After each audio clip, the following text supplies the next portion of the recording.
Alright everyone, how is it going? Welcome back to another video on the channel. This one's been a requested one ever since people found out I had this car, and that is how I managed to finance and get this Audi A5 S-Line Sportback. So from other videos on the channel you would have probably seen the spec of the car, and I don't know if you would have seen us getting the car, but you've definitely seen a video in regards to the spec of this car. So in this one I'm going to try and tell you as best I can how this car ended up coming about and how I got into it. So basically I got into this car, or I was meant to get into this car last summer, so summer 2020 I was meant to get this car. That didn't end up happening until January 2021. That was because of COVID. COVID happened and I basically got told I wouldn't be getting this car until November. That ended up being told you wouldn't get it till December, and December ended up being you'll get it in January. So it was towards the end of January I got this car, and yeah, I'll let you know how that came about in this one. So basically this car is on what's called a lease. It's not a PCP, it's not a PCH or HCP, contract hire purchase, whatever. This is just a lease deal through a car leasing company, and what that means is for most of the time you put a deposit down on the car, you agree a term, you agree your mileage, and your contract length is your term, and then you have a monthly figure to pay off the car. Usually, well, it depends on the car, it's either cheaper than financing a car through a PCP, or can be more expensive through financing a car through a PCP. The only thing with a lease is you have to give the car back 99% of the time. There is options where you can pay the balloon payment of the vehicle and you can keep the car, but most of the time, or the majority of the time, how a lease works is you pay that deposit, you agree a term with the lease company, you keep that car for that amount of time, and then as soon as that day comes up they come and take the car back, or you hand the keys back to them at whatever dealership, and that's your contract done with that company. You can get a new car on a lease, or you can hand one back and do a swap deal or whatever, but in general scheme of things, yeah, you always hand the car back. You don't get the option of paying a balloon payment like you do on a PCP. So this car, unlike the Range Rover, which is on a PCP, this car is complete lease deal, and the plan with this car is to have it for a few years and then just give it back, just hand it back straight away and say there's the car, and get into something else, or don't get into something because I might have something else by the time that period comes. So I'll explain to you how that deal came around.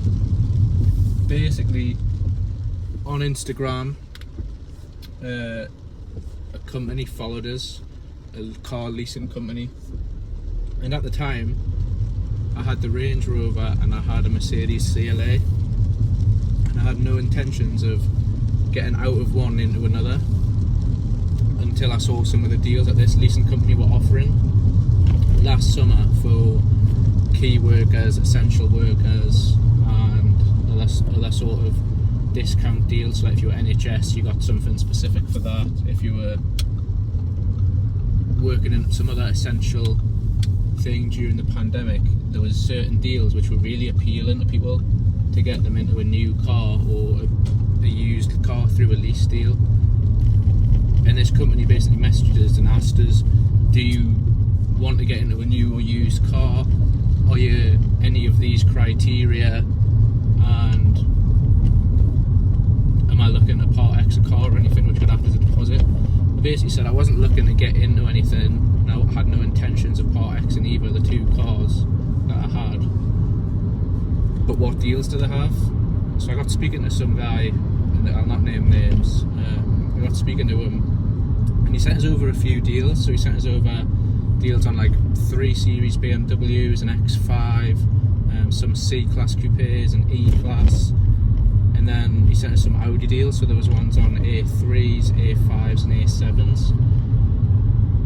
But the A5 deal was probably the most appealing to us, so I ran a few quotes with him and said, because obviously these deals usually have a certain parameter to them. So for example, this one I was going for, the parameter of this deal being so cheap and so good was that it was only 6,000 miles a year, which isn't a lot. To have 2 cars and not use one car all the time, it's an alright amount, it's a good amount to be fair. But if you were going to daily one, you would want more than 6,000. And just to be safe, to see how many miles I would get done in this, I said, can we bump that up to 10,000 and see how the deal changes? So we ran a few quotes, and the deal I ended up getting on this car as a lease, so the term is 3 years, 36 months, 10,000 miles per year, and the deal for it was 0 deposit, so I didn't have to put any cash into it, didn't have to give any money up front to get into this. It was simply pay your first month the month you get the car. So if I had this car for a month before I even paid off a deal for it, paid off a month's finance for it, which was really good. So I got like not a free month of motoring, but it felt like a free month. And it's obviously nice not putting down a few £1,000 or 1,000, 5,000, whatever the deposit might be on a certain car. It's nice not to put that down, because you're never going to see that money again with a deposit. It's not like a deposit on a house or a car, a house or a holiday or whatever, where if you don't want it anymore, you can get that deposit back. Once you're done with the car, you don't get your deposit back unless you've sold the car for more money than what it was worth. So it was nice to not get stuck having to pay out £2,000, £3,000, £4,000, £5,000 of a deposit, and just getting this on a 0 deposit and then monthlies after that. And the monthly for this car is £340. And to some people that'll sound expensive, some people that'll sound really cheap, some people that'll sound like a great offer, and some people will think that's not the best of deals. But in the grand scheme of things, when I put this through to Audi, because at the time I was thinking, this is a lease company, they've got to make money at the end of the day. So whatever they're leasing this price to me, this is the price to lease it to me, but this is the price they're paying Audi. They're making a profit and a margin on how much I'm paying. They're paying for it off Audi or whatever dealer compared to what I'm paying. So I went to Audi and said, look, what's the best deal you can do on the exact same car, exact same model, with the same spec, same term, same mileage, same everything? What's the best you can do? And Audi came back, and I think it was, don't quote us exactly, and these will have changed since last summer and obviously last autumn when the car came because of COVID.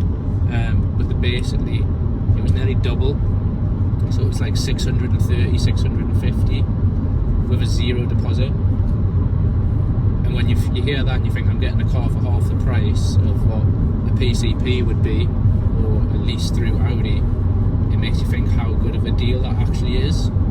So I spoke to Audi like that, and I said, oh well, what happens if I put £2,000 down? Because in the long run I might have ended up saving money, but it turns out I didn't. So putting £2,000 or £3,000 down kept this car brand new, still coming out at about £500, £520 a month, which is obviously a lot of money for an Audi. Yes, it's when you put this through a configurator and spec it up and do whatever, put all the options onto it, it does come out at like a plus 45 grand car, which isn't cheap. You wouldn't expect it. So finance 9 times out of 10, you, depending on the car, whatever the car's value is, so say it's 50,000, the finance deal will be around 10% of that value a month. So obviously 500, not 10%.